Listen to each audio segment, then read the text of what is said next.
Hello my YouTube family, welcome back to my channel CH की classes. आप लोगों की डिमांड से मैं 30 मोस्ट इंपॉर्टेंट क्वेश्चंस लेके आया हूँ अकाउंट्स पे। उससे पहले अगर आप चैनल पे नए हो तो जल्दी से चैनल को सब्सक्राइब कीजिएगा।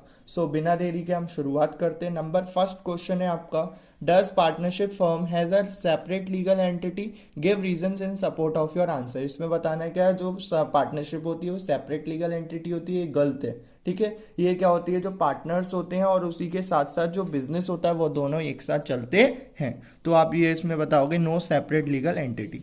सेकंड क्वेश्चन में आपने क्या कह रहा है, state the provision of Indian partnership act 1932 regarding interest on partners capital. इसमें आपको बता रहा है अगर कहीं पार्टनरशिप डीड में ये नहीं लिखा कि पार्टनर्स को कैपिटल कितनी प्रोवाइड करानी है, इंटरेस्ट कितना लेना है, ठीक है, या फिर लोन कितना है, तो आप इसको क्या बताओगे, 6% पर एनम।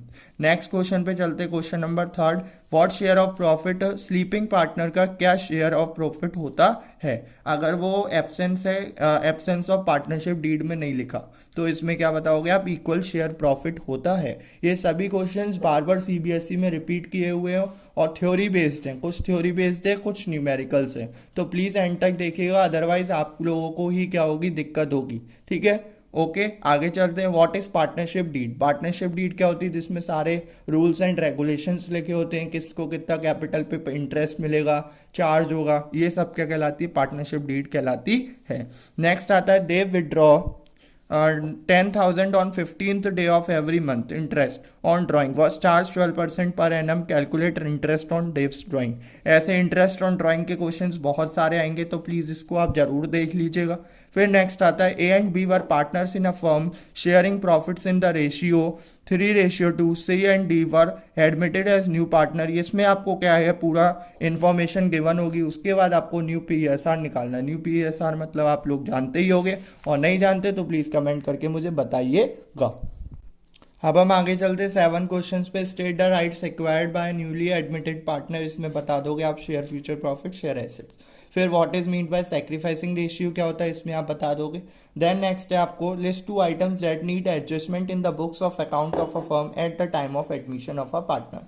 किस किस का ट्रीटमेंट होता है एडमिशन ऑफ पार्टनर में, वो आप बता दोगे। State the need for treatment of goodwill on admission of a partner, कैसे होता है वो आप बता दोगे। फिर नेक्स्ट है, what is mean bye gaining ratio on retirement of a partner, बता दोगे आप लोग। नेक्स्ट है आपका, give any one distinction between sacrificing ratio and gaining ratio, दोनों में डिफरेंस बता दोगे।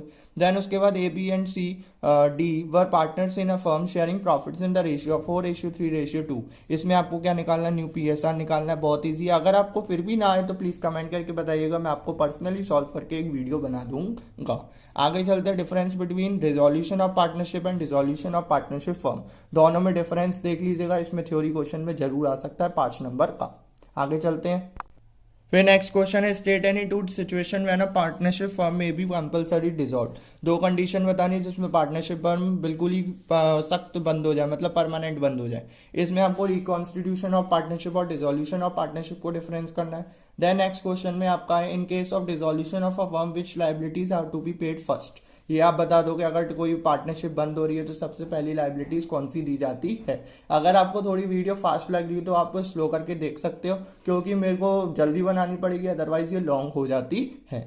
आगे चलते हैं, state any 2 occasions on which a firm can be constituted. तो ये आप बता दो कि इतना तो आपने पढ़ा होगा, सब बहुत पूरे साल से आप लोग पढ़ रहे हो, तो ये सब चीज़ें आप लोगों को पता होंगी। Why are reserves and surplus distributed at the time of reconstitution of the firm. जब फर्म क्या हो रही थी, रिकॉन्स्टिट्यूट हो रही होती, तो हम रिजर्व्स एंड सरप्लस क्यों डिस्ट्रीब्यूट करते हैं, ये बताना है।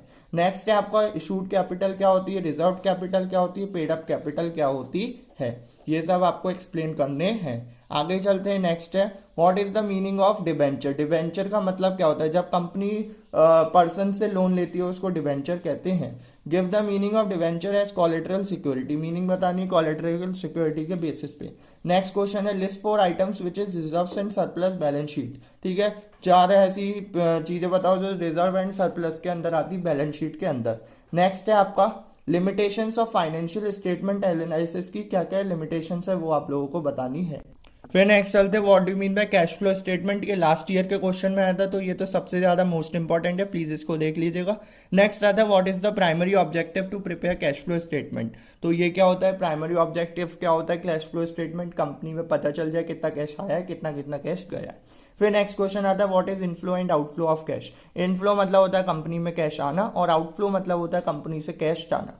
तो at last thanks for watching, please subscribe my channel and all the best for your accounts exam. अगर आपको किसी भी आंसर कोई भी आंसर आप लोगों को चाहिए होगा तो प्लीज़ कमेंट करके मुझे बताइएगा। Thanks for watching.